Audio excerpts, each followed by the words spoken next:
வணக்கம் மாணவர்களே, உங்கள் எல்லோரையும் ரோஜா தோட்டம் சேனலுக்கு அன்போடு வரவேற்கிறேன். மாணவர்களே, இன்று நாம் விலங்குகள் உலகம் பாடத்தில் தரப்பட்டுள்ள மதிப்பீடு வினாவிற்கான விடையை படிக்கலாமா? இந்த பாடத்துக்கு நாம ஏற்கனவே ஒரு வீடியோ போட்டிருக்கோம்.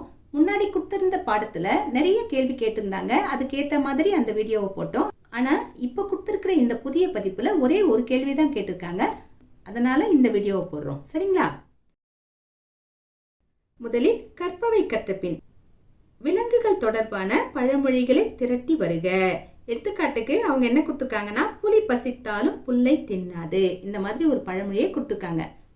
இதே மாதிரி நாம எழுதணும். நாம எழுதுற பழமொழியில கட்டாயம் ஏதோ ஒரு விலங்கு இடம்பெற வேண்டும். விடை எழுதுவோமா?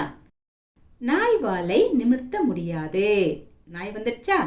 அடுத்தது, குறைக்கின்ற நாய் வேட்டைக்கு உதவாது. இதுலயும் நாய் வந்துடுச்சு. அடுத்தது, யானைக்கும் அடிசருக்கும். யானை வரும் பின்னே மணி ஓசை வரும் முன்னே. யானை இருந்தாலும் 1000 பொன், இறந்தாலும் 1000 பொன். யானை பசிக்கு சோளப்பொரி, பசுந்தோல் போர்த்திய புலி.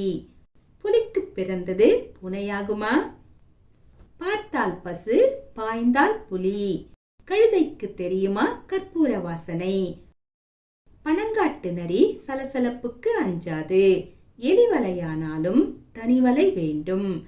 பாம்பின் கால் பாம்பறியும். எறும்பு ஊற கல்லும் தேயும். இளங்கன்று பயமறியாது. அடியாத மாடு படியாது. கரையான் புற்றில் பாம்பு குடிபுகும். ஆடு நனைகிறது என்று ஓநாய் அழுததாம். தவளை தன் வாயால் கெடும். தானம் பெற்ற மாட்டை பல்லை பிடித்து பார்க்காதே. இவ்வளோ பழமொழிகள் தான் இல்லை, இன்னும் நிறைய இருக்கு. சிந்திச்சிங்கன்னா உங்களுக்கு நிறையவே கிடைக்கும். அடுத்தது மதிப்பீடு. ஒரே ஒரு கேள்விதான் கேட்டிருக்காங்க. என்ன கேட்டிருக்காங்க? எவையேனும் 3 வனவிலங்குகள் பற்றிய செய்திகளை தொகுத்து எழுதுக. நாம இந்த விடையில யானையை பத்தி எழுத போறோம், கரடியை பத்தி எழுத போறோம், புலியை பத்தி எழுத போறோம். ஏன்னா இந்த பாடத்துல இந்த 3 பத்தி தான் கொஞ்சம் விரிவா கொடுத்துருக்காங்க. சரிங்களா? முதலில் யானை. உலகில் 2 வகையான யானைகள் உள்ளன. 1 ஆசிய யானை, 2 ஆப்பிரிக்க யானை. ஆசிய யானைகளில் ஆண் யானைக்கு தந்தம் உண்டு, பெண் யானைக்கு தந்தம் இல்லை. ஆனால் ஆப்பிரிக்க யானைகளில் 2க்குமே தந்தம் உண்டு. யானைகள் எப்பொழுதும் கூட்டமாக வாழும். கூட்டத்திற்கு பெண் யானை தான் தலைமை தாங்கும். ஒரு யானை ஒரு நாளைக்கு 250 கிலோ புல், இலை, தழைகளை உட்கொள்ளும். 65 லிட்டர் தண்ணீரை குடிக்கும். யானைக்கு கண் பார்வை குறைவு, ஆனால் கேட்கும் ஆற்றல், மோப்ப ஆற்றல், நினைவாற்றல் போன்றவைகள் அதிகம். அடுத்தது கரடி. கரடி ஓர் அனைத்துண்ணி. இது பழங்கள், காய்கள், மலர்கள், தேன், புற்றீசல், கரையான் போன்றவைகளை உண்ணும். இதில் கரையான் அதற்கு மிகவும் பிடித்த உணவாகும். கரடியின் உடலை போர்த்தியபடி அடர்ந்த முடிகள் காணப்படும். இந்த அடர்ந்த முடிகளே கரடி தேன்கூட்டிலிருந்து தேனை குடிக்கும் போது தேனீக்களிடமிருந்து காப்பாற்றும். நன்கு வளர்ந்த கரடி 160 கிலோ எடை வரை இருக்கும்.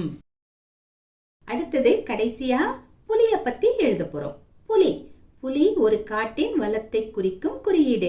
புலி தனக்கான உணவை வேட்டையாடிய பின் வேறு எந்த விலங்கையும் வேட்டையாடுவதில்லை. எனவேதான் புலியை பண்புள்ள விலங்கு என்று கூறுகிறோம். புலிகள் தனித்து வாழ்பவை. ஒரு குறிப்பிட்ட எல்லைக்குள் ஒரு புலி மட்டுமே வாழும். மற்ற புலிகள் அந்த எல்லைக்குள் செல்லாது. கருவுற்ற புலி 90 நாள்களில் 2 அல்லது 3 குட்டிகளை ஈனும். அவற்றை 2 ஆண்டுகள் வரை வளர்க்கும்.